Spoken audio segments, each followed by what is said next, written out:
Peace and love, everyone. I'm James Gaskins. The world called me Pop. I was born in St. Simons Island, Georgia.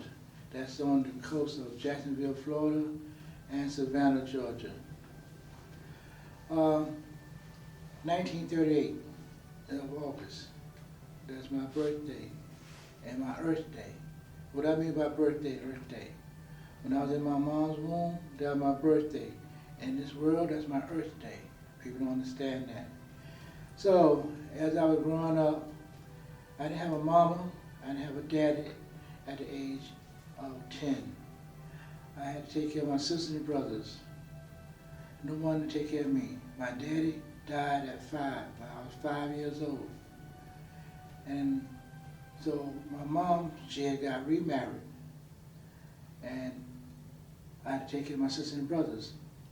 In the process of that, as time went on, I had to do whatever I had to do in order to take care of my brothers and sisters. When my brother turned 16, I signed him to the military, and that gave a stress off of me that I had to look out for him no more because he was in the military.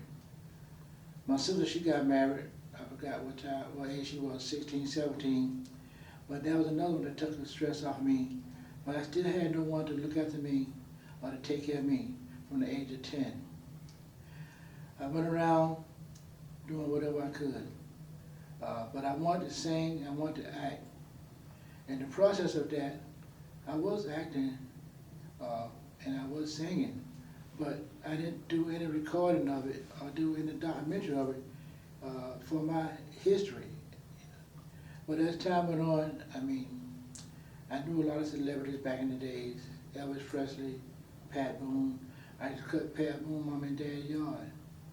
I used to see Elvis Presley at a service station dancing. But the whole thing was, there was a lot of stuff going on at the time. Y'all know what I'm talking about, a lot of racism going on at the time.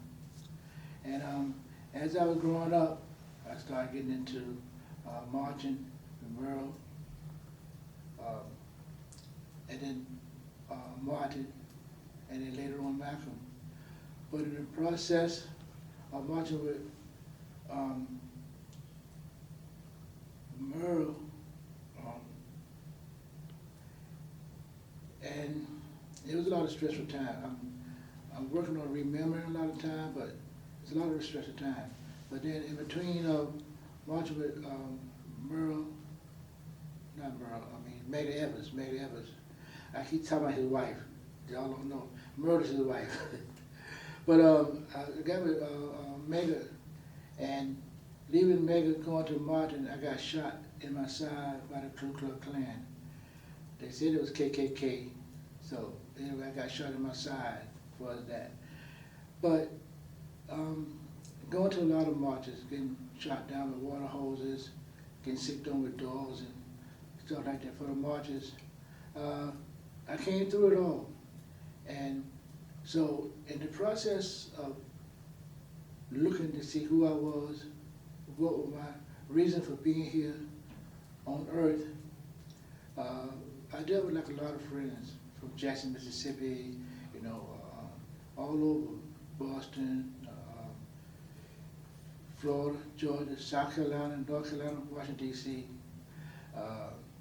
And in my teens, I was doing this immigration stuff. I was doing, I forgot what they call it right now, when they're do oranges and bananas and grapes and watermelon. Season, that's it. I was doing a lot of season work, but in the process that I used to box for the Coast Guards. And never got paid for it, but it just looking to find myself. But I left that and started traveling around, looking for life and stuff like that.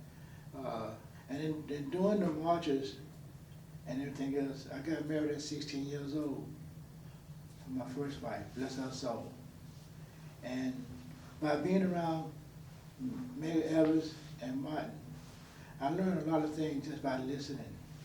By the way, let me say something about during the time of Medgar Evers. My first wife, I got married at 16 years old. Her name was Joyce Jones. And so we had 13 children, 13 sons and daughters. We had a set of twins that passed away. And then we had another set of twins that passed away. But I have 8 sons and daughters down from my first wife. My oldest son is Jonathan Gaskins. The next one is Tina Mosley. The next one is Annette Adams. Then the other son is Jeffrey Mosley. Then Tito Gaskin. Then James Gaskin Jr. And daughter Beverly Michelle, Richard, Sharon Gaskins. So then I have like 42 grandchildren. I don't know all their names, so I'm 13 great grands, and so we still get connected, but I don't know all their last names and things like that because they got married, etc.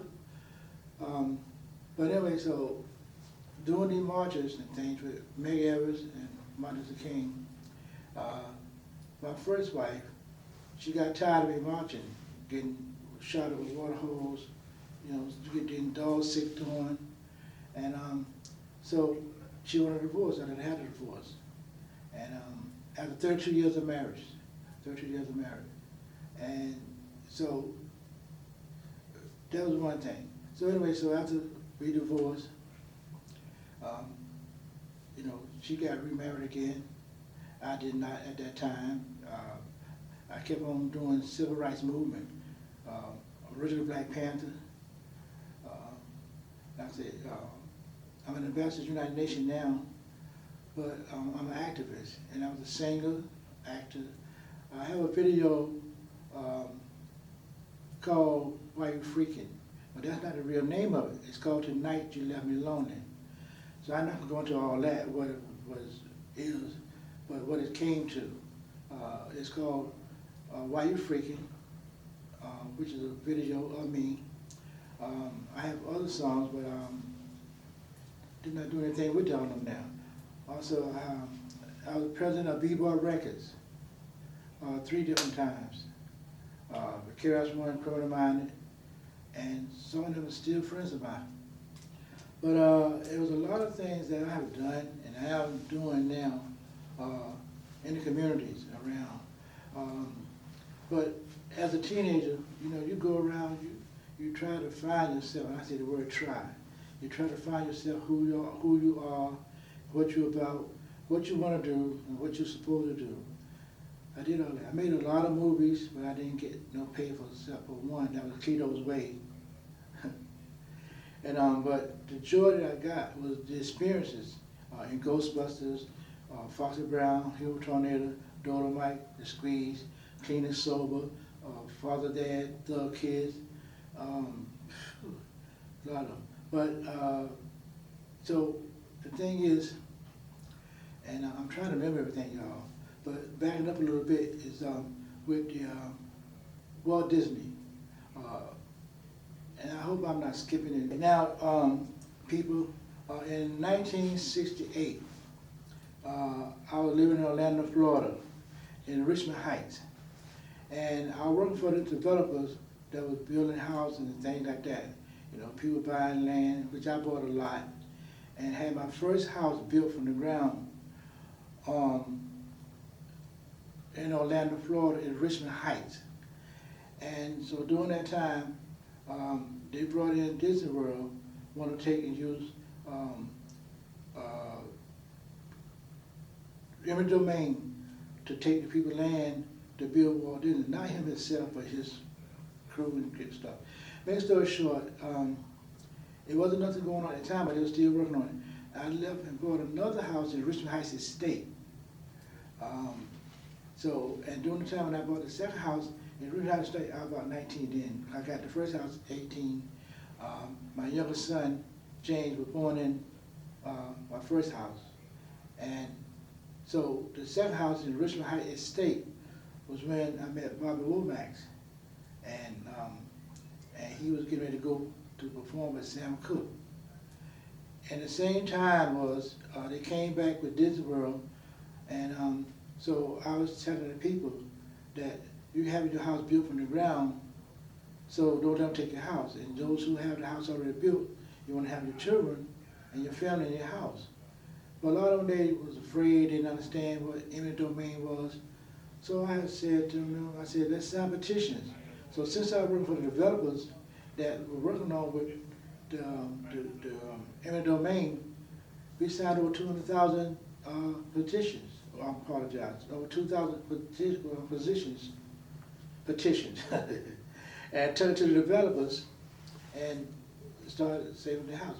One guy had an accident, and he was in a wheelchair, and didn't want to take his house. So I told him, I said, put a stove in your garage, which he did, and so he kept his house.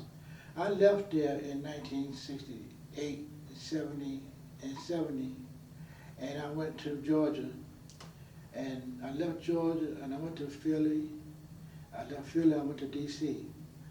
In D.C., I started fixing water dispensers for Vietnam, and so my stepfather had that at the time doing us getting to get a divorce, and but I got crushed at the Pentagon. My shoulder blade got crushed in my back, which I have problems now. I know in many years I wouldn't have no problems.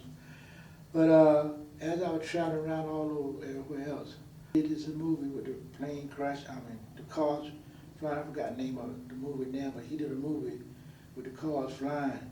So according to him, Disney World owed him $5 million for doing that movie. He never got paid. But the reason why I'm saying all that is that as time went on and years went by, that conversation came back up again. And I was on a show, he was on the show, the same show, but not at the same time. And he was talking about this guy that he heard about making them put Disney World to the swamps. And so I had did an interview with another person, Stella Winston. She had a TV show. I was on Stella Winston's show about Disney World. And his name came up, about the movie thing that he didn't get paid for. But we had met later on, And then, oh wow, we didn't know each other, but we heard about each other. So, if I mean you understand. Anyway, so that was one thing about Disney World that I started laughing about. Oh wow, they put into the swamps with the alligators and snakes, and that was my suggestion. I told the people that were buying the house, they don't put that in the swamps with the alligators and the snakes at. And which I understood and heard they did. True or false, I don't know, but that's what I was told by them. So now, moving forward and then backing up is that during the march and everything else, we had like a lot of racism going on, more than it is now. And I have to say, racism is taught. And we want to say that because, like, I don't ever know if y'all ever know about Edmund Pettis. Edmund Pettis was a sheriff that shot the water on us and things in Alabama, getting ready to cross the bridge. They named the bridge after him later on. I don't know if y'all know that. But we could never get across that bridge until all races got involved with us.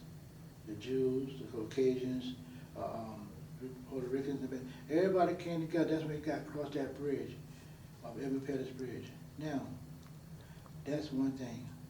Another thing is, I have so much to say. I'm just trying to get it in order.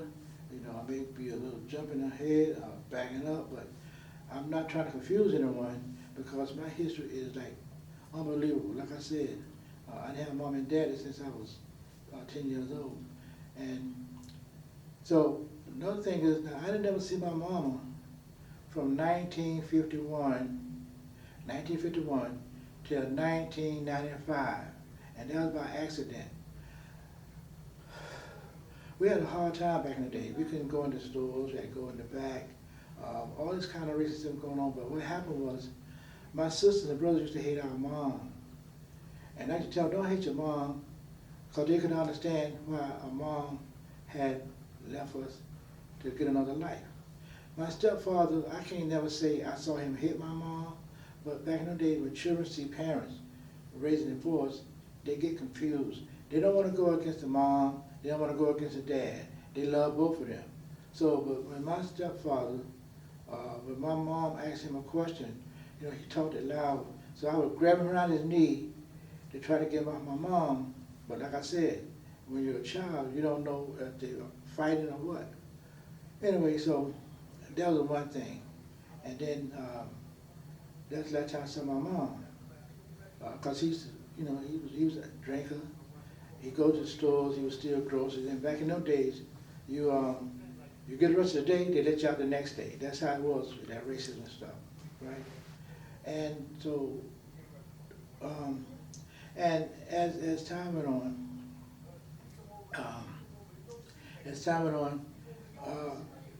I would talk to my sister and brother once in a while, because I was married now. I had sons and daughters, and my first 5 sons and daughters, they didn't see me that much because I was out there marching, and I didn't let them know I was getting shot.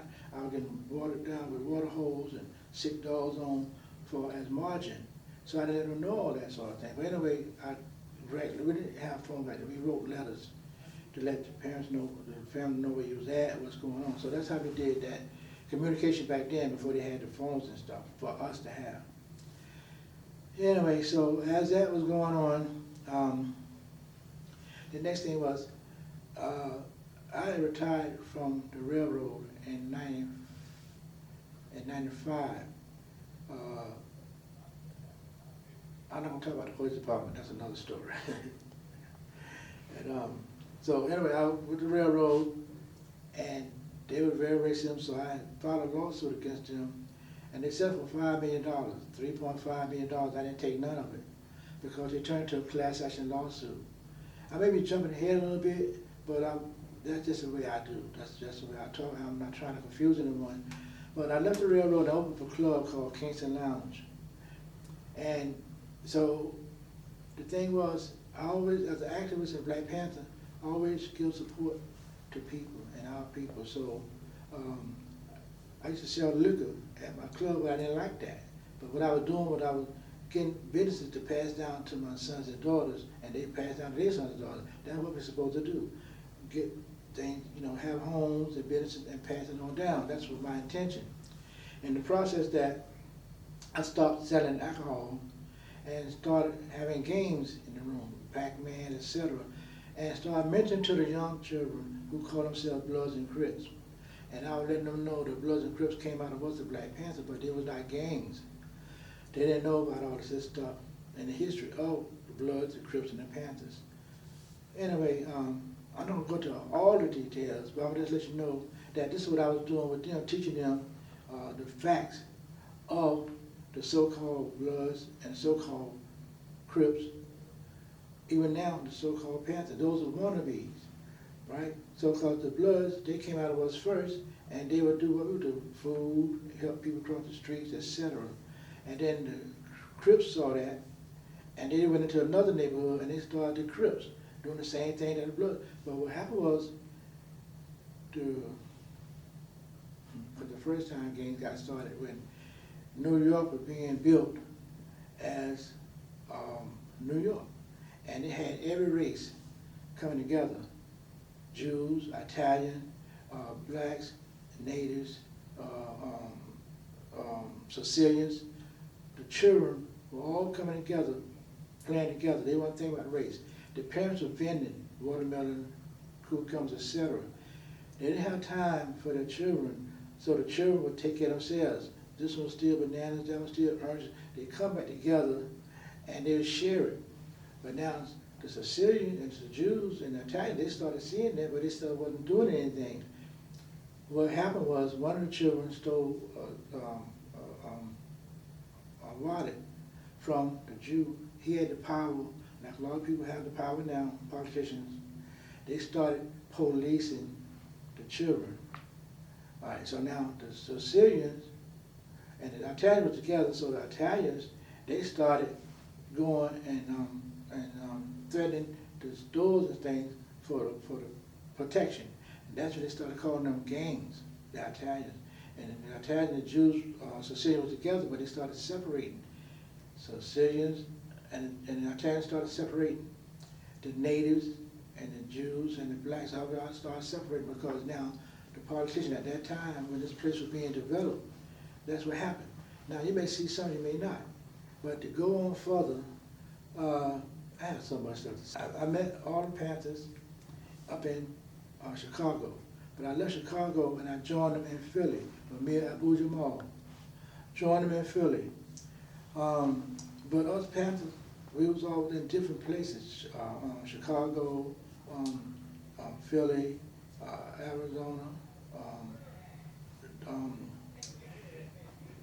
Detroit, different places, right? But then when I left there and went to Philly, I joined them with the Nation of Islam as well as the Black Panthers. So the whole fact is now, that was, I'm trying to think of the year now that I rejoined them in Philly, was 80. Mamiya was a teenager, Black Panther, but he was a writer for the newspaper. Mayor Rizzio, I don't know if y'all want to hear this, but Mayor Rizzio was the mayor at the time, and he wanted to take up all the way, he wanted to take all of 52nd Street. I had a house on Master Street in Philly, Masters in 52nd Street in Philly, and I had 4 other houses in West Philly, and South Philly, on Hazel Avenue. But what happened was when Rizzio wanted to take the land to build like they're doing here in New York, all the high rises, we fought against that. So Mamiya was at the house of Jamoja. The house of Jamoja, writing a story, that was before they dropped the bomb on us, writing a story about the corruption that Mayor Rizzio was doing in Philly, of taking people's houses and stores over 52nd Street for that whole development. And in the process of that, he was going back to the paper to put the story in. Well, now these are rumors that I heard from that, because I had left and I came to D.C. So when he left it to go back to the newspaper to put the story in, his brother wanted to follow him that day, but he felt something, so that his brother followed him. So the brother was down to the newspaper, and when this other cop that was going with the black lady, I forgot her name now, I'll tell you all that another time because she passed away about a couple of years back, maybe 3 or 4 years now. Cornel West and all this was fighting to get him out of death row. When we got him off of death row, now he got life. That's another story. But to back up a little bit, with Mamiya, he never shot the cop. And Faulkner, the officer Faulkner had took and thought that Mamiya's brother was Mamiya, because he assumed there was, looked closely alike. And he stopped to deal with Mamiya's brother. The other guy saw that he came and he shot the cop, and he left. Now the cop was there because he was going with the black lady that lived upstairs. Faulkner was going with the black lady that lived upstairs. People don't know that. They may try to cover it up. So she saw it, and she wanted to say something, but they shut her down. So she could not say nothing, but then she wrote a book before she passed away. Now, so what happened was now, Mamiya got shot, he got beat up, and they put him in prison. He's still in prison today, but he's off of death row. I was going to go and see him. I'm still going to go and see him. Hopefully I'll see him before he passes away, to get his version on camera, and then we'll put it out in the media, and then let them get him out. We went to the White House with Eric, the governor at the time. I forgot his name. Everett. Y'all know the governor that stopped. His name was Elliot or something. But anyway, so we went to the White House, went to the FBI, went to the district attorney. We did rallies in front of the White House. We did marches, all that stuff to get Mamiya off of death row. And so we finally did. But like I said, so he's supposed to be out of jail. So he's been the rest of his life with his family. So that's injustice that was done to him because of who he was and what he was. And to move forward now, I have kept on and still doing things for our people in the communities.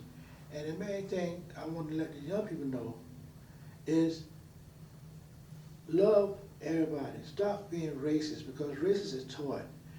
You can have a little Jew baby, a little black baby, a little Spanish baby, all of them together, 2 or 3 years old. They don't know nothing about no racism. You know, do the research on the buses and things and see how they actually was. They laughing, they joking at one another, and when the parents snatch them away, they get confused. They don't understand why the parents snatch them. And then they look again, and they look. They do that to me all the time. Jews, Puerto Ricans, whites, and all of them. And the parents snatch them away. And they look at me again. So what I'm saying is that, like I said, I have a whole lot to say. I'm going to be able to say everything right now. But I'm going to do a book. My friend Anthony and all this going to do a book and a documentary about some of my history and my life to share the world. Because there's so much to say, but I'm talking now to try. Yeah, I heard that word, try beats the failure, but I'm doing the word now, try to get much as I can together so y'all can view it, whether it be a documentary or whatever my friend's going to do. All right, but now to go forward, after my first wife passed away, we kept talking for the children's sake and stuff like that, because we never had no jealousy, we never had no low self-esteem. I got remarried. Now I've been married now like 28 years. And this one here now, she went through a lot of tragedy, but we are together. You know, she's with me, she supports me, I support her. And I'm not jealous of her, no self-esteem. She's not jealous of me, no self-esteem. And then we do things together. But outside of that, my thing now is to take people to the United Nations, and so they can see what the United Nations is about. A lot of people don't understand. The reason why the United Nations don't get involved with a lot of things is because they like to win. They don't like to be around Democrats, Republicans. They are independent like I am. I'm independent. They don't even want me to vote. But the United Nations the same way. They come out when there are major wars come in, they stop them wars. They don't go in there to help this or to help that. They stop them wars because of peace. People don't know that. A lot of people don't even know what the United Nations stands for. You know, it stands for as a human of all races. Okay, now that's enough of that. Now, so the thing is, so I mean, like I said, I have a whole lot to say. So let me back up a little bit and see if I can go over something. I'm a Black Panther. I'm an ambassador to the United Nations. Harriet Tubman is my great aunt. I'm an activist, TV producer, singer, artist, and do things for the people. We're supposed to help one another. I'm James Gaskins, the World Company Pop. Thank you for listening. Peace and love.